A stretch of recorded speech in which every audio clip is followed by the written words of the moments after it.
Musab इब्ने उमैर सहाबी हैं और इनका भाई कौन है? अदी इब्ने उमैर, ये काफिर है। अदी इब्ने उमैर गिरफ्तार किया गया है। अल्लाह के नबी सल्लल्लाहु अलैहि वसल्लम ने फरमाया इसके पैरों में बेड़ियां डालो। एक मुसलमान सहाबी अदी इब्ने उमैर के पैरों में बेड़ियां डालने लगे, हाथों में हथकड़ी डाल दी गई।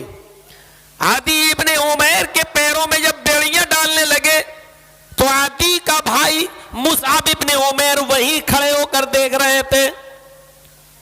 अपने भाई के पैरों में जो बेड़ियां डाली जा रही थी उसको देख रहे थे। मुसअब इब्ने उमैर देख रहे हैं कि मेरे भाई के पैरों में बेड़ियां डाली जाने लगी, और जब उसको टाइट किया जाने लगा तो अदी इब्ने उमैर ने अपने भाई को ललकारा गुस्से में। मुसअब इब्ने उमैर को, आए मुसअब। मुसअब ने देखा, जी क्या बात? अदी बोला, तुझे शर्म नहीं आती? मैं तेरा सगा भाई हूं, तेरी रगों में जिस बाप का खून दौड़ रहा है उसी बाप का खून मेरी रगों में भी दौड़ रहा है। जिस बाप ने पाल पोस कर तुझे बड़ा किया उसी बाप ने मुझे भी बड़ा किया। तुझे शर्म नहीं आती कि तेरे सामने तेरे भाई के पैरों में बेड़ियां डाली जा रही हैं और हाथों में हथकड़ियां डाली जा रही हैं और बेड़ियों को टाइट किया जा रहा है और तू खड़ा होकर देख रहा है? तेरी गैरत कहां चली गई? तू कैसा मेरा भाई है? तुझे जरा भी शर्म नहीं आती? मुसअब इब्ने उमैर ने डांटते हुए अपने भाई आदी से कहा, खामोश, चुप। उसने कहा, हमको डांटता भी है तू? तू मेरा भाई नहीं है? मुसअब इब्ने उमैर ने चीखते हुए कहा, आदी तू मेरा भाई नहीं है। तू मेरा भाई सिर्फ इस हद तक है कि जिस बाप ने तुझे पैदा किया उसी बाप का मैं भी बेटा हूं। जिस बाप ने तुझे खिलाया पिलाया उसी बाप ने मुझे भी खिलाया पिलाया है। इस हद तक हम तेरे भाई हैं। आए आदि, मेरा असली भाई देखना चाहता है कौन है? मुसअब इब्ने उमैर की ईमानी गैरत देखिए। आए आदि जानना चाहता है कि मेरा असली भाई कौन है। आदि कहता है, क्या मैं असली नहीं हूं? उसने कहा कि हां, मेरे बाप का तू असली बेटा है, मैं भी असली बेटा हूं, लेकिन तू मेरा असली भाई नहीं है। मेरा असली भाई वो है जो तेरे पैरों में बेड़ियां डाल रहा है और उसको टाइट कर रहा है। आदि ने चीखते हुए कहा, आए मुसअब, आज ये तेरा भाई हो गया है, इतना बड़ा भाई हो गया है जो मुझसे भी ज्यादा तेरी नजरों में इज्जत पा गया है, और तू इसको असली भाई कहने लगा है। हम और तुम जिस बाप की औलाद है, हम तुम असली भाई नहीं है, ये तुम्हारा असली भाई कैसे हो गया है? हजरत मुसअब इब्ने उमैर कहते हैं, वो मेरा असली भाई इसलिए है कि उसने भी वही कलमा पढ़ा है, अशहदु अल्ला इलाहा इल्लल्लाह व अशहदु अन्ना मुहम्मदन अब्दुहु व रसूलुहु। और मैंने भी यही कलमा पढ़ा है, अशहदु अल्ला इलाहा इल्लल्लाह व अशहदु अन्ना मुहम्मदन अब्दुहु व रसूलुहु। ये भी मुहम्मदुर रसूलुल्लाह पर उतरी हुई किताब पर ईमान रखता है और मैं भी कुरान पर ईमान रखता हूँ। ये भी पांचों वक्त का नमाजी है, मैं भी पांचों वक्त नमाजी हूं। आए आदि, तू मेरा असली भाई नहीं है। मेरा असली भाई वो है जो तेरे पैरों में बेड़ियां डाल रहा है और उसको टाइट कर रहा है। ईमान लाने के बाद एक मुसलमान दूसरे मुसलमान की नजर में सगे भाई से ज्यादा मुअज़्ज़ज़ हो जाता है। खूनी रिश्ता फिर इतना अहमियत नहीं रखता जितना ईमानी रिश्ता अहमियत रखता है। इस्लामी जंगों की तारीख पढ़िए तो आपको पता चलेगा, एक तरफ मोहम्मद रसूलुल्लाह जंग लड़ रहे हैं और आपके सहाबा, तो दूसरी तरफ उन सहाबियों का भाई काफिरों का साथ दे रहा है और दोनों एक दूसरे से लड़ रहे हैं। बास तो आपको ऐसे मिलेंगे कि खूनी रिश्ते की परवाह न करते हुए एक भाई दूसरे भाई की गर्दन उड़ाता हुआ नजर आता है। यही वजह थी कि अब्दुल्ला इब्न उबय जो मुनाफिकों का सरदार था, अब्दुल्ला इब्न उबय का बेटा जब अपने बाप को भागता हुआ देखता है, भाग रहा और मक्के की तरफ जाना चाहता है, तो अब्दुल्ला इब्न उबय ने अपनी तलवार अपने बाप की गर्दन पर रख दी और कहा, मैं तुम्हें मक्के में नहीं जाने दूंगा जब तक कि तुम्हारे बारे में मुहम्मदुर रसूलुल्लाह फैसला न कर दें। कब मेरे बेटे तुम मुझे मारोगे? हाँ मार दूंगा अगर तुम मक्के की तरफ जाओगे, रुक जाओ यहीं पर, अल्लाह के नबी पीछे पीछे आ रहे हैं जब तक वो तुम्हारे बारे में फैसला ना कर दें। गर्दन पे तलवार रखी हुई है, बाप ने तलवार हटा कर कहा, बेटे तुम मुझे नहीं मार सकते हो, मैं आगे बढ़ रहा हूं। बेटे ने तलवार दोबारा अपने बाप की गर्दन पर रख दी और कहा, नहीं ये गलती मत करना, मैं मोहम्मद पर ईमान ला चुका हूं, अगर एक कदम भी आगे बढ़ा दिया तो मोहम्मद के रब की कसम खा के कहता हूं कि मेरी तलवार आपकी गर्दन पर चल जाएगी। मोहम्मद के मानने वाले जो कहते हैं वो करके दिखा देते हैं, मैं अल्लाह की कसम खा के कहता हूं कि मैं अपनी तलवार से आपकी गर्दन उड़ा दूंगा। वाकया लंबा है और हमारे मौजू से वो टच नहीं है, इसलिए उसको छोड़ रहा हूं आगे। बताना सिर्फ इतना चाहता हूं कि खूनी रिश्ते की परवाह नहीं की, ईमान लाने के बाद, मुसलमान होने के बाद वो आपका भाई है। खूनी रिश्ते से बढ़कर उसकी अहमियत है। आप उसको इस पोजीशन में छोड़ नहीं सकते हैं।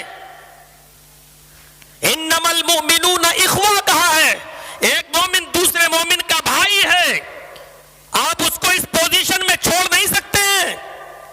अगर वो तंगदस्त है तो मालो दौलत से उसकी तंगदस्ती को दूर करिए।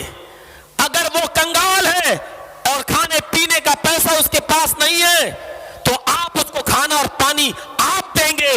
और अगर आपका पड़ोसी है और पड़ोस की हद 40 मकान तक रहती है, याद रखिएगा पड़ोस की हद 40 मकान तक रहती है। अल्लाह के नबी ने फरमाया, वल्लाहि ला यूमिन, वल्लाहि ला यूमिन, वल्लाहि ला यूमिन, अल्लाह की कसम वो मोमिन नहीं, अल्लाह की कसम वो मोमिन नहीं, अल्लाह की कसम वो मोमिन नहीं। कौन? जो खुद खाना पेट भर के खा ले और उसका पड़ोसी भूखा सो जाए, उसका पड़ोसी भूखा।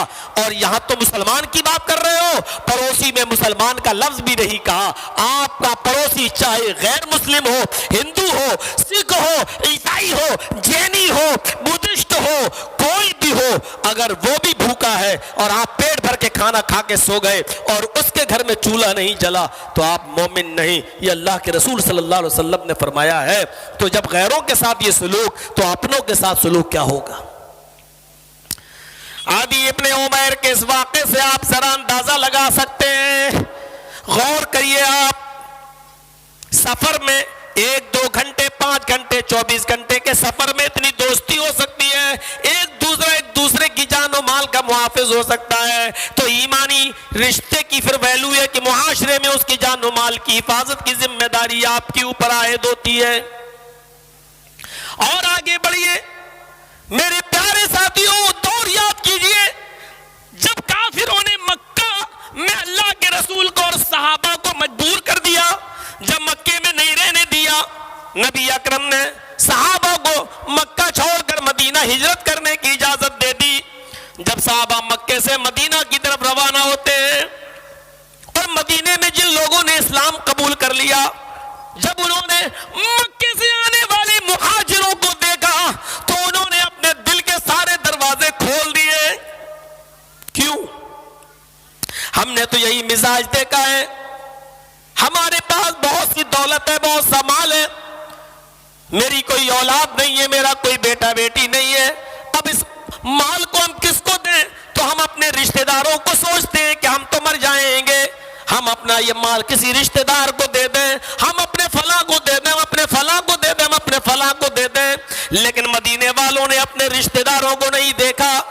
मदीने में जब मक्के से जाने वाले कुरैशी मुहाजिरीन की जब संख्या बढ़ी और ये मदीना पहुंचे तो मदीने के लोगों ने ये कहा, आज हमारे भाई हमारे पास आ गए हैं, ये भी वही कलमा पढ़े हैं जो कलमा पढ़कर हम मुसलमान हुए हैं। इन्होंने भी मोहम्मद रसूलुल्लाह को अपना आखिरी नबी माना है, एक अल्लाह की इबादत करते हैं। मदीने वालों ने अपने मालो दौलत के खजाने खोल दिए।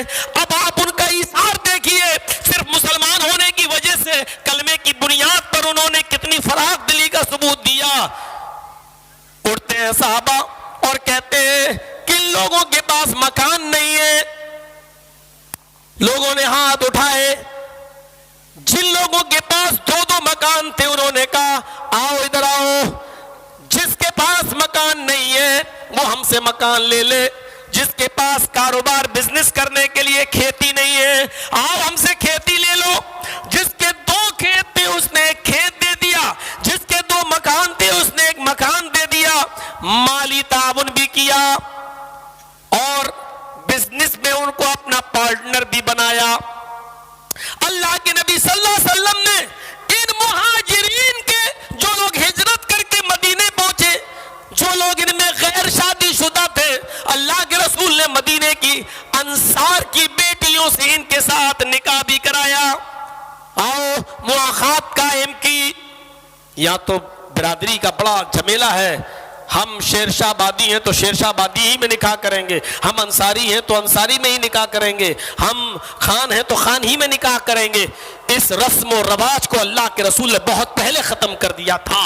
अरब के, मक्के के कुरैशियों का निकाह मदीने में अंसार की बेटियों से हो रहा है। लोगों ने तो यहां तक कहा है, हालांकि उसकी कोई मिसाल मिलती नहीं है, लेकिन यहां तक कहा गया है जो लोग शादीशुदा थे और मक्के में मजबूर होकर वो माँ बाप ने अपनी लड़कियों को रोक दिया और इन सहाबियों के साथ मदीने में नहीं जाने दिया। मदीने में नहीं जाने दिया, कहा नहीं मेरी बेटी है, तुम्हारी बीवी जरूर है, तुम्हें जाना हो जाओ, लेकिन हम अपनी बेटी को तुम्हारे साथ मदीने नहीं जाने देंगे। ये लोग अपनी बीवियों को मक्का छोड़कर मदीने की तरफ गए, अपनी बीवियों को छोड़ के मदीना पहुंचे तो मदीने के अंसारियों ने यहां तक कह दिया जिसके पास बीवी नहीं है वो हमारे घर चले, हमारे पास दो बीवियां हैं, हम अपनी दोनों बीवियों को तुम्हारे सामने बिठा देते हैं, तुम देख लो मेरी जो बीवी तुमको पसंद आ जाए मैं अपनी उस बीवी को तलाक दे देता हूं, वो इद्दत गुजारेगी और तुम उसके साथ निकाह कर लेना। लेकिन अरब के मुहाजिरीन ने, मक्के के मुहाजिरीन ने उनकी इस पेशकश को कबूल नहीं किया। तुमने अपने सुकून के लिए दो बीवियां रखी हैं तो तुम रखो, हम तुम्हारी बीवियों को क्यों लेने लगे? हमें तो अपनी कमर सीधी करने के लिए थोड़ी सी जमीन दे दो, हमें थोड़ा सा खेत दे दो, हम यहीं पर खेती बाड़ी करके अपना पेट पालेंगे। और हम तो इस्लाम की नशो इशाअत के लिए आए हैं, हम तो जनाबे मोहम्मद रसूलुल्लाह के दीनी काम में मुआविनत के लिए आए हैं, हेल्प के लिए आए हैं। मेरे प्यारे साथियों, ये सिर्फ इस वजह से कि ये कलमा पढ़ दो मुसलमान है, और जब मुसलमान हो गए तो फिर खूनी रिश्ते से बढ़कर इनकी अहमियत हो गई है। अब मेरे सगे भाई की जो खूनी रिश्ता है अब उसकी अहमियत इतनी ज्यादा नहीं जितनी ईमानी, जिसने कलमा पढ़कर जो हमारे मजहब में आ गया है उसकी हैसियत है। वो हमारा कलमा गो भाई है और उसकी हेल्प की जिम्मेदारी हमारे ऊपर आए तो